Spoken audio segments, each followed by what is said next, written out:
Ramzan special সহজ frozen একটি নাস্তা রেসিপি শেয়ার করছি। আসসালামু আলাইকুম। রমজান মাস হোক বা এমনি, এই নাস্তাটি বানিয়ে 1 মাস পর্যন্ত সংরক্ষণ করে রাখতে পারবেন। যখন খেতে ইচ্ছা করবে তখনই ভেজে নিতে পারবেন। বানাতে খুবই অল্প উপকরণ লাগে আর তৈরি করাও খুবই সহজ। কড়াইয়ে 3 টেবিল চামচ সয়াবিন তেল দিয়ে দিলাম, তার মধ্যে 1 চামচ জিরা ফোড়ন দিলাম আর দিয়ে দিলাম 2 টেবিল চামচ কাঁচামরিচ কুচি। এখানে দিয়ে দিলাম হাফ কাপ আলু আর গাজর কুচি। এখানে কিন্তু যে কোনো একটা দিলেও হবে। তারপরে এখানে একটু নেড়েচেড়ে দিয়ে দিলাম ভাজা জিরার গুঁড়া, ধনিয়ার গুঁড়া আর একটু গরম মশলা, হাফ চামচ শুকনো মরিচের গুঁড়া আর পরিমাণ মতো লবণ। নেড়েচেড়ে মিশিয়ে একটু ভেজে নিব যতক্ষণ না আলু আর গাজরটা একটু সিদ্ধ হচ্ছে। যখন দেখবো এগুলো সিদ্ধ হয়ে গিয়েছে তখন আমি এখানে দিয়ে দিচ্ছি 1.5 কাপের মতো পানি।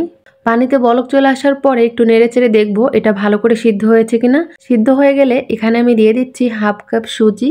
আমি অল্প পরিমাণ বানিয়েছি তার জন্য হাফ কাপ দিয়েছি, আপনারা কিন্তু আরো বেশি করে সুজি দিয়ে বানিয়ে রাখতে পারেন। চুলার আঁচটাকে লোতে রেখে এটাকে নেড়েচেড়ে সিদ্ধ করে নিতে হবে।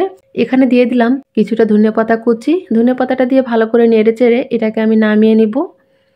নামিয়ে একটু মথে নিলাম। তারপর এখান থেকে কিছুটা ডো নিয়ে এইভাবে লম্বা করে তারপরে ছুরি দিয়ে ছোট ছোট করে কেটে নিব। এরপর একটা লেচি হাতের মধ্যে এভাবে গোল করে ঘুরিয়ে তারপরে একটু লম্বা করে ডলা দিলে কিন্তু নাস্তার শেপ হয়ে যাবে। খুবই সহজ বানানো। আরও একটা বানিয়ে দেখাচ্ছি। এই যে এইভাবে আমি সবগুলো নাস্তা বানিয়ে নিব। এই তো সবগুলো নাস্তা বানিয়ে নিয়েছি আর বানানোর পরে কতটা সুন্দর লাগছে।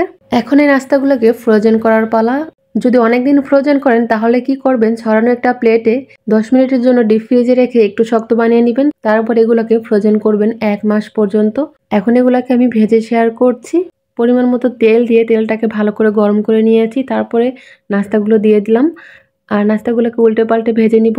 আর এই সময় চুলার আঁচটা মিডিয়াম টু হাইতে রাখতে হবে। পছন্দ মতো কালার চলে আসলে নামিয়ে নিব।